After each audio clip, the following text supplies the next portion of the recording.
We're here at Vandenberg Air Force Base in California, where a large team of engineers and scientists are getting ready to launch the NPPP Preparatory Project.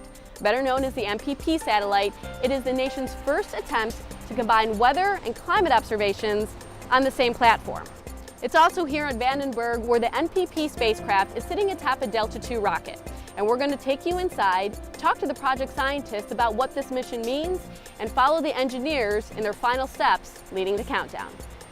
What are the goals of the NPP mission?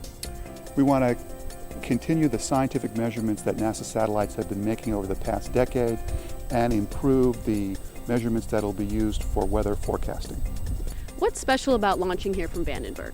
Vandenberg is a very special place. It's where we can do the polar orbiting launches. We can launch south into a safe zone over the ocean. Why a polar orbit? A polar orbit lets you view the entire Earth twice a day, which is very important for our measurements. Describe what we're seeing here in the tower. Okay, the building on the left is the Mobile Service Tower, or MST. It's a 177 feet tall, and it's on wheels. Once the tower is retracted, you'll see the rocket in all its glory. It's very exciting. The building on the right is the fixed umbilical tower. That provides the air conditioning and other umbilicals over to the vehicle that are required all the way through T0. What's going to be witnessed here on the ground after the count reaches zero?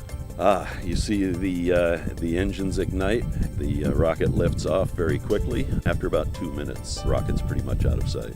It goes really quick. This is Mobile Service Tower Level 2. This is an 8-foot diameter tank. The Delta II carries 10,000 gallons of RP1 fuel. So this is what a 10,000 gallon fuel tank looks like.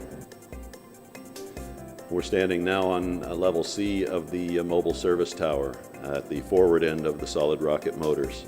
They're 40-inch diameter, and each solid motor is 42.5 feet long. These solid motors each put out 100,000 pounds of thrust. Underneath, under the red blanket, is a Rocketdyne RS-27A main engine, and that puts out about 250,000 pounds of thrust. So in this configuration, at liftoff, 850,000 pounds of thrust.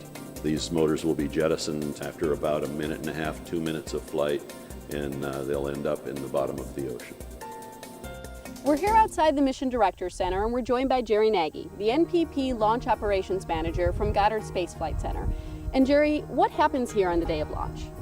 Okay, well, this is really the hub of communication where the various management organizations from United Launch Alliance, NASA Kennedy Space Flight Center, NASA Goddard Space Flight Center, and Ball Aerospace will take inputs from all the people that are supporting the launch and give the okay to actually launch the rocket.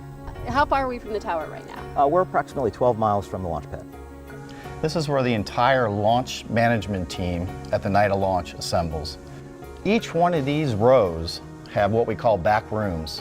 So you have people in other parts of the facility and in Vandenberg who are doing the engineering aspect of what they're doing. So this all feeds together, we integrate, and as we get closer to launch, each one of these groups has a person who says go. So how do the people in this room prepare for launch day? We actually have an event called a mission dress rehearsal. So we're all here, we have the countdown script, and then there's a team that has developed simulated anomalies for us. And each one of those groups need to try to work through those and get them back to a go criteria and then continue on. Is fully operational again. So the final go is given in this room?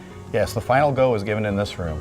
How do you think it's going to feel for you emotionally when you actually see that reaching into orbit? The safest place for a satellite is in orbit. The emotions of making sure it's finally in its home, it finally gets to do its job, it's hard to describe. What makes the aerospace industry so exciting is that one day a person can have a concept to meet our nation's needs, which leads to many dedicated people working for quite a few years throughout the entire development, until one day a satellite like NPP is ready for launch.